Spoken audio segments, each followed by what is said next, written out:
Hablemos sobre la debilidad. Guíame, guíame, oh Jehová, peregrino por esta tierra estéril, soy débil, escribió William Williams. Hablemos del fuerte y el débil. Quizá usted ha escuchado o visto la encantadora colección de aventuras El Rincón de Pooh. Conocemos a la exigente mamá Kanga, la cual considera de vital importancia que su hijito despreocupado y aventurero Roo tome con regularidad su medicina fortalecedora. ¿Para qué? Para crecer bien fuerte, claro está. ¿Y qué significa eso? La fuerza es algo físico, moral y relacional. Las personas fuertes pueden levantar objetos pesados, defender resueltamente lo correcto de lo incorrecto, guiar y estar al frente de un grupo y en cualquier situación, como solemos decir, marcar una diferencia. Las personas fuertes acarrean un peso normal, el cual cuando se las provoca pueden usar a su favor para influir. Las personas fuertes se ganan la admiración de los demás por sus habilidades y el respeto por sus logros. Kanga quiere que Roo sea fuerte, así como otros padres quieren que sus hijos sean fuertes. Y tal como los comandantes y los entrenadores, quienes quieren que las personas a las que instruyen sean fuertes, es decir, fuertes en acción.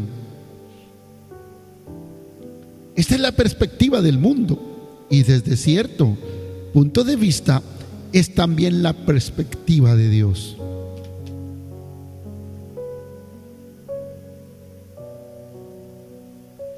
Como lo demuestran las siguientes exhortaciones. Dios a Josué, al cual estaba estableciendo como el sucesor de Moisés, le dice: sé fuerte y valiente. Allá en Josué 1, 6, 7 y 9 lo dice 3 veces para enfatizar: sé fuerte y valiente, pero esfuérzate y sé valiente. Pablo a los efesios, preparándolos para la guerra espiritual, les dice en Efesios 6:10: fortalezcanse con el poder del Señor.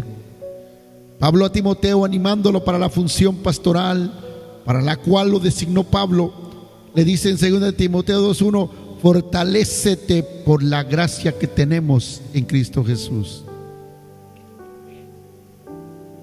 Está claro que es correcto apuntar a ser espiritualmente fuerte e incorrecto conformarse con menos. Pero ahora miremos debajo de la superficie por qué eran necesarias estas exhortaciones. La respuesta está para disipar, de ser posible, la sensación de debilidad que estaba presente antes. Es probable que Josué, al escuchar a Dios, y Timoteo, al leer las palabras de Pablo, sintieran temor en lo profundo de su ser. Continuar con el ministerio de Moisés como líder de Israel y con el de Pablo como plantador de iglesias eran 2 tareas inmensas. No sería de extrañar que estos hombres sintieran que no daban la talla. En otras palabras, se sentían débiles y sin duda, en relación con sus tareas asignadas, eran débiles. Y si no hubieran encontrado fortaleza en Dios, jamás habrían salido victoriosos. ¿Por qué? ¿Qué es la debilidad? La idea de principio a fin es la de insuficiencia. Hablamos de debilidad física refiriéndonos a una falta de vigor y energía, y tal vez de salud corporal, de manera que uno no puede mover muebles o abordar ninguna tarea pesada en el jardín. Hablamos de debilidad intelectual refiriéndonos a la incapacidad de realizar ciertos trabajos intelectuales, como por ejemplo la inhabilidad casi absoluta de Lewis de resolver problemas matemáticos y mi propia ineptitud en esa área, relata el escritor. Hablamos de debilidad personal, indicando que a una persona le falta resolución, firmeza de carácter, dignidad y la capacidad para asumir el mando. Hablamos de una posición débil cuando a alguien le faltan los recursos necesarios y no puede hacer avanzar una situación o influenciar circunstancias como se esperaría. Hablamos de debilidad relacional cuando las personas que deberían estar liderando y guiando no lo hacen. Padres débiles, pastores débiles, etc. Todos los días nos encontramos afirmando la insuficiencia de los demás en diversas cuestiones. En una caricatura de Peanuts se hace mucho tiempo, Lucy le pregunta a un abatido Charlie Brown: ¿cómo o por qué estás tan preocupado? Charlie le responde: me siento inferior. Ah, le dice Lucy, no te preocupes por eso. Mucha gente siente lo mismo. ¿Qué cosa? Que son inferiores. Pregunta Charlie. No, que tú eres inferior, comenta Lucy.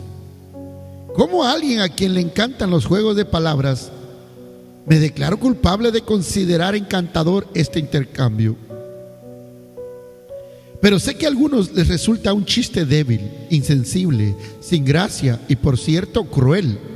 Una Lucy vintage, nada más y nada menos burlándose de la angustia sombría de Charlie y confirmando implícitamente su autoevaluación lúgubre. No obstante, ilustra la facilidad con la cual, en forma justificada o no, aquellos que se consideran fuertes pueden restregar y avivar la sensación de debilidad que otros ya tienen. Si las personas que se sienten débiles no detestaran esa sensación, el chiste no funcionaría. Y si aquellos que por el momento no tienen ninguna sensación de debilidad fueran más cuidadosos y refrenados en su manera de hablar de los demás y con los demás, el mundo tal vez sería un lugar menos doloroso. A menudo relacionada con la sensación de debilidad, a veces como causa, otros como efecto, se encuentra la sensación de fracaso. El recuerdo de no haber dado la talla en el pasado puede persistir como una nube negra que se cierne sobre los propósitos actuales de uno y lo programan para el fracaso. La fe cristiana, que estimula una esperanza sólida y promete ayuda constante, debería disipar estos temores y expectativas, pero no siempre lo hace. Y el ánimo que un cristiano debería brindarle a otro que lo necesita suele escasear en este tiempo. Sin embargo, la verdad es que en muchos aspectos, y por cierto, en cuestiones espirituales, todos somos débiles e incapaces, y tenemos que aceptarlo. El pecado que perturba todas las relaciones nos ha incapacitado a todos de manera general. Tenemos que ser conscientes de nuestras limitaciones y permitir que esta conciencia provoque en nosotros humildad y desconfianza de nosotros mismos y nos lleve a darnos cuenta de nuestra incapacidad en cuanto a nuestros propios recursos. Así podemos entender nuestra necesidad de depender de Cristo, nuestro Salvador y Señor, a cada paso del camino, para practicar esa dependencia como uno de los hábitos constantes de nuestro corazón y así descubrir lo que Pablo descubrió antes que nosotros, porque cuando soy débil, entonces soy fuerte. Segunda de Corintios 12:10. Veamos a Pablo y los Corintios.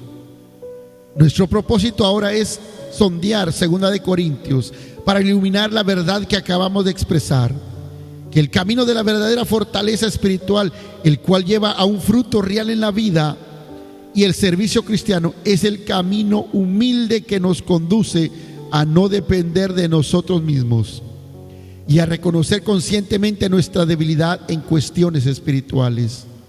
Esto nos muestra más claramente en Pablo que en cualquier otro escritor del Nuevo Testamento.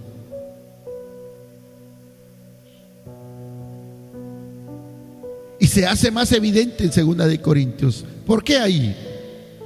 Más que en cualquier otra de sus cartas, el apóstol escribe por una situación de resistencia. La iglesia de Corintios era más indisciplinada, rebelde e irrespetuosa con su fundador que cualquier otra iglesia que nació a través de la evangelización apostólica de Pablo. Las dos cartas a Corinto que tenemos nos demuestran que los corintios tenían más lecciones que aprender y eran más lentos en aprenderlas que los efesios, los filipenses y los tesalonicenses.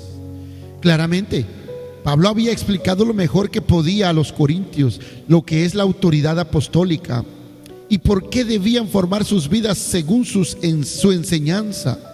Pero es evidente que esto no los impresionaba y no tenían ninguna intención de hacer lo que Pablo decía. Pablo los amaba y se los decía, pero se encontró con que ellos no correspondían su amor, aunque se habían dedicado pródigamente a sus vidas. Pablo descubrió que otros maestros y otras enseñanzas eran más importantes para ellos que las del apóstol y que constantemente lo hacían a un lado, comparándolo con intérpretes más ostentosos. Una mirada rápida a la historia lo deja bien en claro. La primera visita de Pablo a Corinto había durado la mayor parte de 2 años probablemente. La oposición judía era fuerte, pero los convertidos no judíos abundaban. Según relata Lucas en Hechos 18, 1 al 18, después, unos 4 años más tarde, la iglesia le envió a Pablo una carta con algunas consultas pastorales, a las cuales éste respondió en 1 Corintios. Y a pesar de tener que llamarle la atención por errores y trastornos, en esa etapa pudo tratarlos con amabilidad. Sin embargo, poco después tuvo que hacerles una visita de emergencia para supervisar un tema que requería disciplina. Alguien se había descarriado y estaba desviando a otros. Después de esa visita, Pablo les envió una carta severa describiendo la disciplina que debía recibir la persona que provocaba el problema.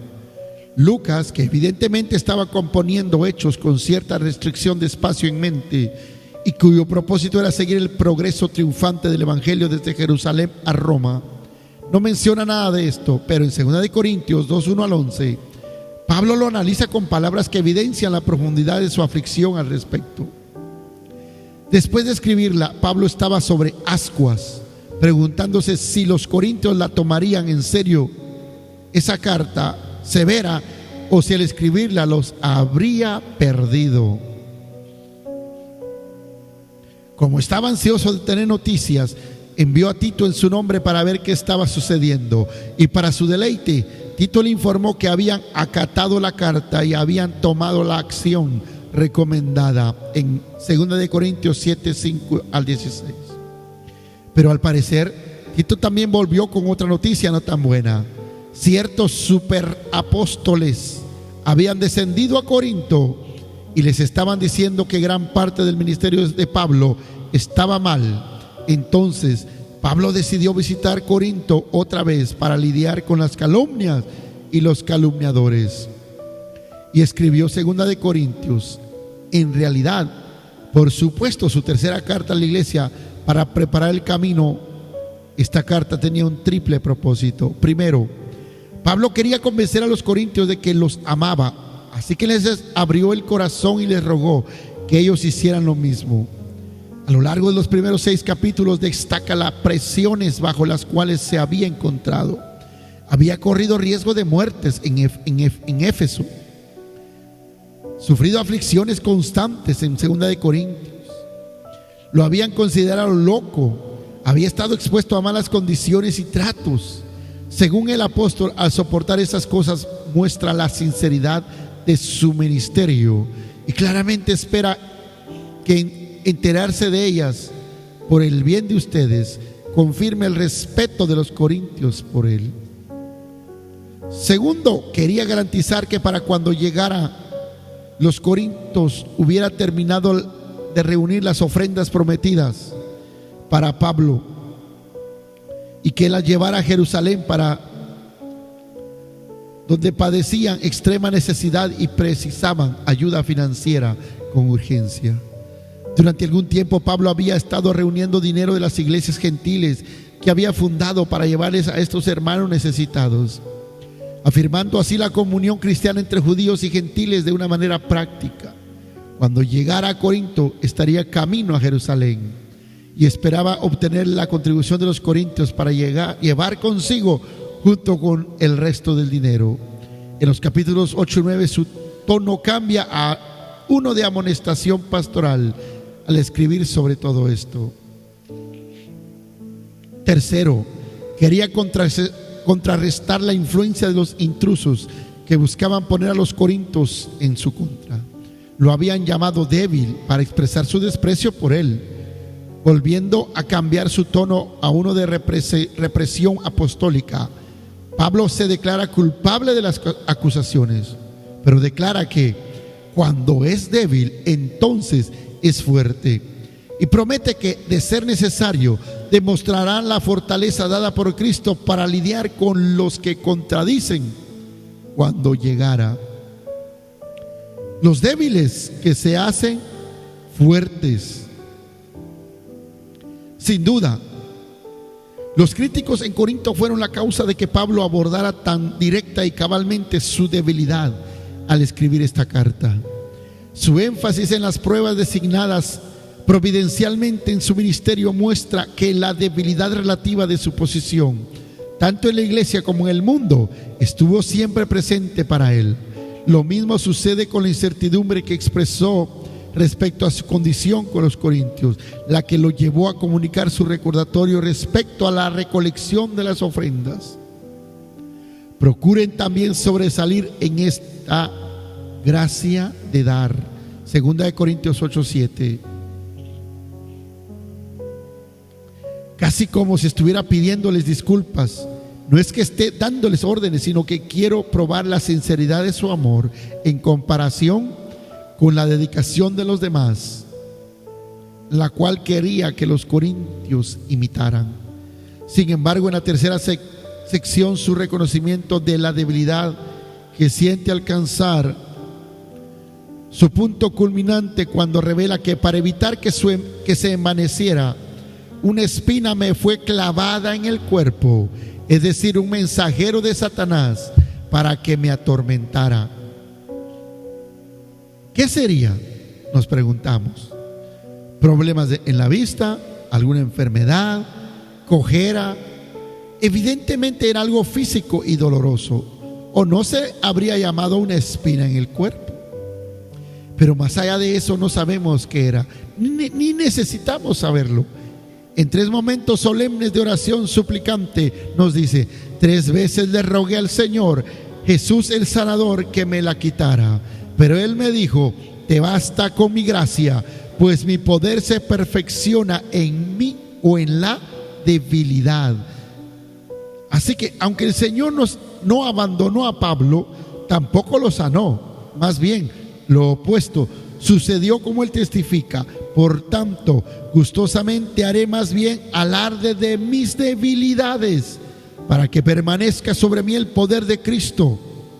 Por eso me regocijo en las debilidades, en insultos, en privaciones, persecuciones y dificultades que sufro por Cristo, porque cuando soy débil, entonces soy fuerte. El escritor relata mi propio entendimiento de que el camino de vida y el servicio cristianos constituyen un camino de debilidad. A medida que la fortaleza humana cede y solo la fuerza divina puede sustentar y habilitar. Probablemente esté arraigado en mi juventud, Era un niño solitario y más bien saturnino, y durante 10 años tuve que llevar a la escuela un parche de aluminio que cubría un agujero en mi cabeza, resultado de un accidente de tránsito.